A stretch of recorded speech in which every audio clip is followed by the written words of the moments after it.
Kalau orang itu setiap ketemu dia sama dia harus cium tangan supaya dapat berkahnya, ini nggak boleh. Dan kadang-kadang dia nggak cukup sekali, cium tangan 2 kali. Ya, 2 kali cium tangannya supaya barokah, nggak boleh. Dan dia senang kalau ada orang cium tangan kepada dia, senang dikasih begini. Nggak boleh. Dalam Islam nggak boleh. Sama seperti orang, ya, ini sering juga antum salaman ini begini. Ini nggak boleh, biasa aja salaman.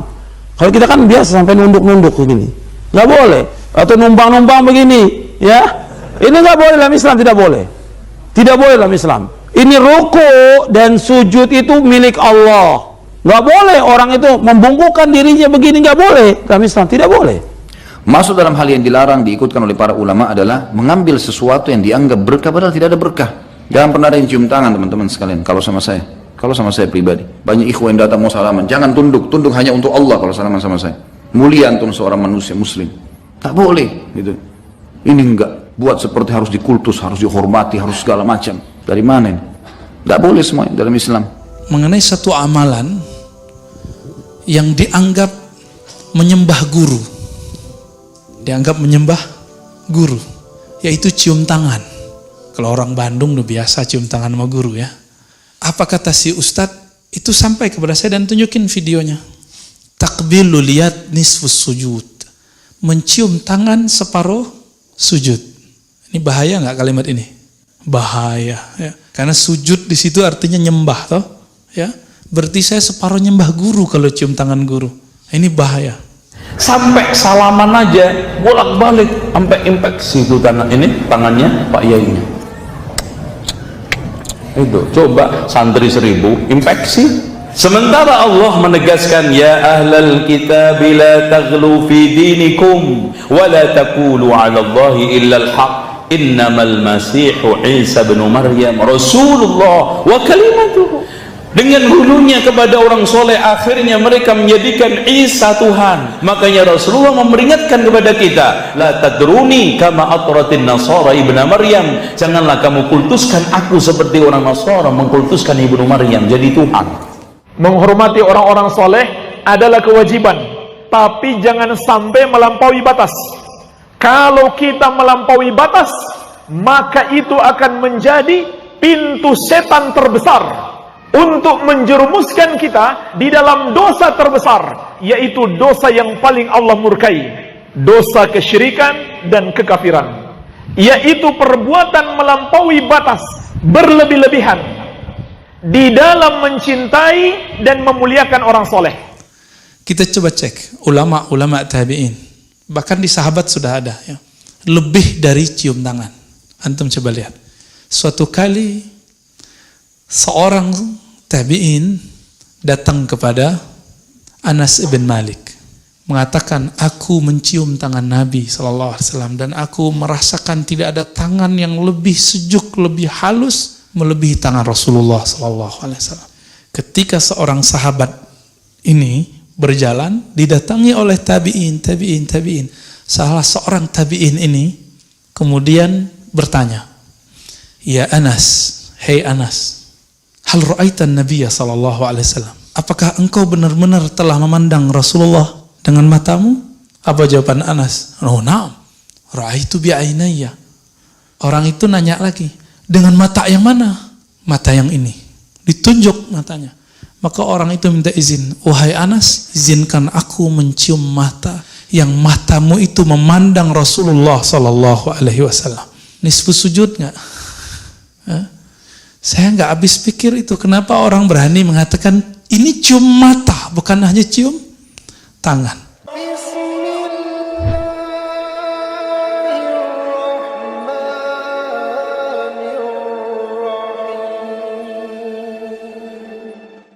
Mengenai satu amalan yang dianggap menyembah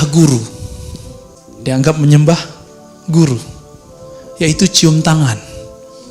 Kalau orang Bandung udah biasa cium tangan sama guru, ya. Apa kata si Ustadz?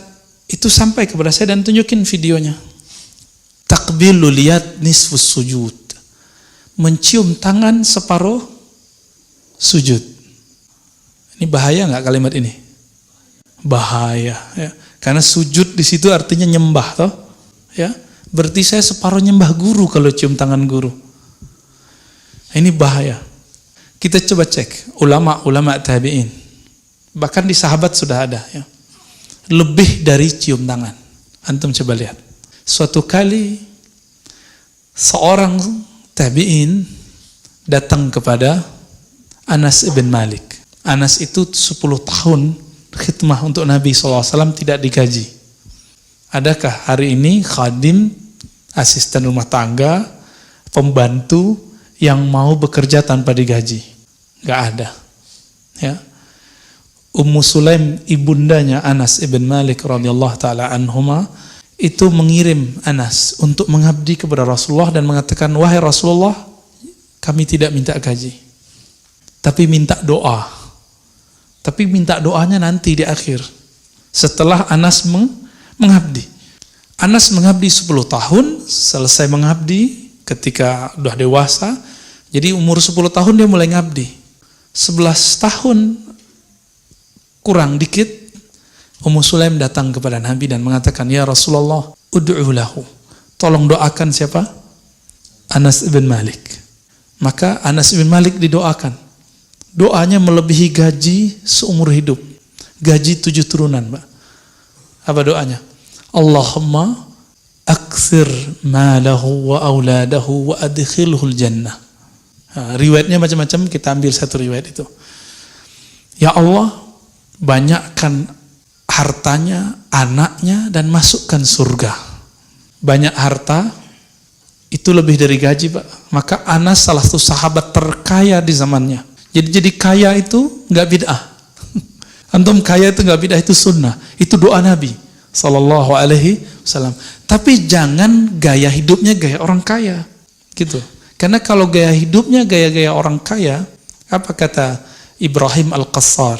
Siapa yang sok kaya, iftaqarah, maka dia dikutuk menjadi bermental miskin. Nanti keluar lagi model baru handphone, nyesek Pak. Mobil, apalagi mobil Jepang. Ya. Tiap tahun itu keluar bisa 2 kali modelnya. Yang beli expander kemarin udah nyesek lagi. Yang beli kemarin Pajero Sport udah nyesek lagi. Ada lagi yang baru. Nyesek kenapa? Gaya lifestyle-nya gaya orang kaya.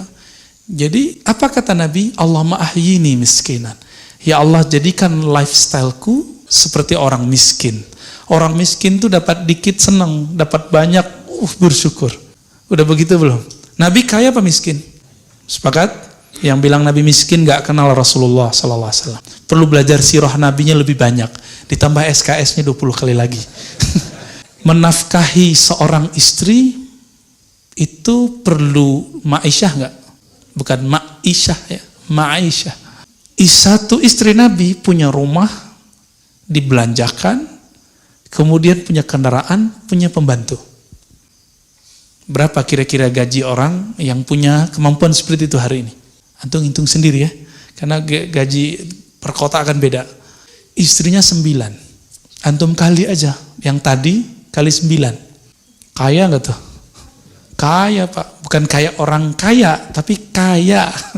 Dan saya nggak habis pikir kalau ada orang mengatakan Nabi itu miskin. Kata Imam Subki, siapa yang bilang Nabi miskin, ya, dia telah membuat murka para pecinta Rasulullah Sallallahu Alaihi Wasallam. Karena para sahabat itu kaya. Itu doanya. Banyakin anaknya. Wah, ini problem nih bagi Ustadz sekarang ya. Banyak anak pasti banyak uminya anak-anak. Ya. Maka Anas mengatakan akramuna aksaruhum azwaja. Yang paling mulia di antara kami dulu yang paling banyak umi anak-anaknya. Hah? Berat nggak tuh? Ya itu yang antum belum sanggup, yang aneh juga belum sanggup kali ya. Terus di riwayat Muslim itu ada tambahan waghfir lahu, ampuni dia. Nah, yang tadi saya bacakan wa adkhilhul jannah, masukkan dia surga. Udah banyak harta, banyak ibunya anak-anak, banyak anaknya, diampuni dosanya, masuk surga. Adakah gaji yang paling hebat dari itu? Gak ada. Anas ibn Malik mengatakan, aku mencium tangan Nabi SAW dan aku merasakan tidak ada tangan yang lebih sejuk, lebih halus melebihi tangan Rasulullah SAW. Ketika seorang sahabat ini berjalan, didatangi oleh tabi'in. Salah seorang tabi'in ini kemudian bertanya, "Ya Anas, hei Anas, hal ra'aitan Nabiya sallallahu alaihi wasallam? Apakah engkau benar-benar telah memandang Rasulullah dengan matamu?" Apa jawaban Anas? "Oh, na'am. Ra'aitu bi'ainayya." Orang itu nanya lagi, "Dengan mata yang mana?" "Mata yang ini." Ditunjuk matanya. Maka orang itu minta izin, "Wahai Anas, izinkan aku mencium mata yang matamu itu memandang Rasulullah sallallahu alaihi wasallam." Nisfu sujud nggak?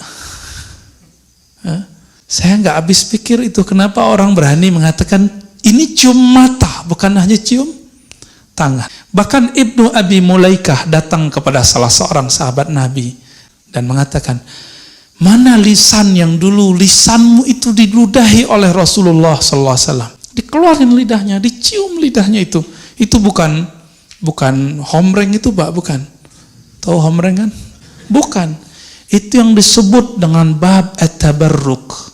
Bab mengambil keberkahan cinta kepada orang yang mencintai Nabi sallallahu alaihi wasallam. Satu kali Umar yang punya anak ini ya, Abdullah bin Umar lebih tepatnya, merindukan Nabi sallallahu alaihi wasallam. Maka dia cari di mana dulu Nabi pernah jalan-jalan, dia cari jejaknya dan dia jalan di jejak itu. Sambil mengenang Rasulullah sallallahu alaihi wasallam. Dikenang. Dan dia teringat di pohon yang ini Rasulullah dulu pernah duduk, tapi pohonnya sudah dipangkas, tinggal cuma ya bekas-bekasnya. Nabi dulu pernah berteduh di situ. Dia berteduh di situ, pohonnya sudah nggak ada. Di situ dia mengenang Nabi sallallahu alaihi wasallam. Itulah maulid yang dibuat oleh Abdullah bin Umar. Kenapa dia nggak perlu buat maulidan seperti orang-orang kita, seperti ulama di Hadramaut, seperti ulama di Al-Azhar? Itu di Mesir, orang buat dari 1 Rabiul Awal sampai tanggal 12, ditutup dengan pawai sholawat. Setiap tempat bos, karena saking gembiranya, merindukan Nabi SAW. Bukan menyembah Nabi, tapi mengenang Nabi SAW. Karena kita tidak bisa melihat hari ini di manakah telapak Rasulullah. Kita nggak tahu di manakah pohon Nabi dulu berlindung. Maka teman-teman semua, kita husnuzon sama orang maulid. Mungkin dia ingin mengenang cinta para sahabat kepada Rasulullah SAW. Kalau kita nggak maulid, kita ganti namanya kajian sirah Nabi. Ya. Maka saya setiap pagi saya kajian sirah Nabi, saya maulidan tiap hari. Nggak perlu nunggu 12 Rabiul Awal. Tapi kalau ada orang mau 12 Rabiul Awal, nggak apa-apa. Siapa yang mengatakan nggak apa-apa?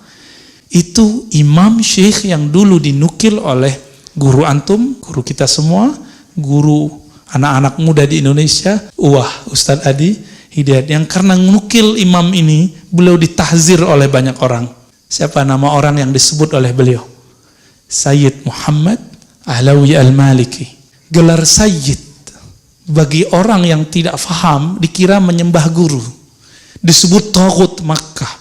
Jadi salah seorang yang mentahzir Ustadz Adi dulu mengatakan, masa Taghut Makkah dikutip-kutip, diikut-ikuti, kira-kira begitu.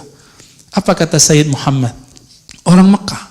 Beliau, ayahnya, kakeknya, kakek dari kakeknya itu adalah pengajar Masjidil Haram sebelum Masjidil Haram dikuasai oleh orang-orang yang hari ini menguasai Mekah. Apa kata beliau? Jika engkau mengenang nabinya hanya sanggup sekali setahun, maka menurutku itu wajib. Kalau Omar, Abdullah bin Omar, Anas bin Malik setiap hari dia mengenang Rasulullah sallallahu alaihi wasallam, maka nggak perlu maulidan. Ya, saya ditanya, Tat, bukannya maulid duluan yang buat Syiah? Saya jawab canda aja, Syibeh kali.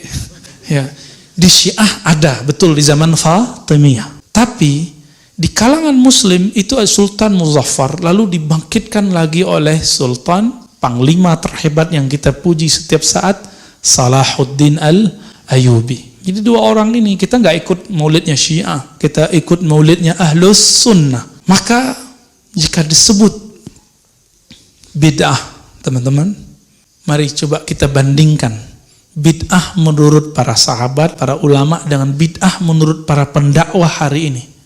Itu jauh berbeda. Satu kali Syekh Al-Islam Ibn Taymiyah Yang saya juga punya kritik terhadap akidah beliau, tapi saya tidak membenci beliau. Saya mencintainya, seperti Syekh Yusuf An-Nabahani mengatakan aku mencintainya, namun aku mengkritiknya. Karena kritik itu boleh-boleh aja, yang nggak boleh mencaci. Antum kritik kita itu boleh, tapi mencaci itu tidak boleh. Syekh Ibn Taimiyah rahimahullah punya kitab judulnya Iqtida' Siratal Mustaqim. Apa kata beliau? Al-bid'atu adalah, bid'ah itu adalah kullu ma lam yadulla alaihi dalilun syar'i. Bid'ah secara ilmu hukum Islam bukan yang Nabi tidak buat, tapi bid'ah adalah yang tidak ada dalil syaraknya. Pertanyaannya, yang udah pernah ngaji di pesantren atau di sini ada ustaz ngaji usul fikih, yang disebut dalil syariat ada berapa? Yang disepakati ada 4. Quran, sunnah, ijma', qiyas. Yang diperdebatkan oleh imam-imam mazhab ada lebih dari 10. Ada namanya maslahat. Apalagi istihsan, uruf, qaulus sahabi, banyak sekali, syar'u man qablana, terus semuanya masuk di situ. Jadi ketika orang-orang mengatakan, oh nggak ada di Quran, kita lihat di sunnah. Nggak ada di sunnah, kita lihat di ijma'. Nggak ada di ijma', kita lihat di qiyas. Jika tidak ada di 4 ini, maka siap-siap terjadi ikhtilaf di antara ulama. Tolong bedakan, ikhtilaf ulama bukanlah bid'ah. Kalau ulama yang ikhtilaf belum bid'ah. Tapi kalau tidak ada ulama yang beramalkan baru bid'ah. Jadi kalau masih ada nih perdebatan, ini mengatakan boleh, ini mengatakan tidak boleh, maka dia tidak bid'ah. Ini paling gampang. Kalau antum belum sampai level ustadz, mampu baca kitab, udah gampangnya gimana?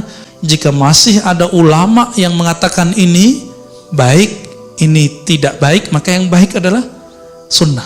Berarti sunnah bukanlah sesuatu yang Nabi buat saja, tapi sunnah itu setiap amal yang Nabi SAW buat ataupun tidak buat, tapi ada dalilnya.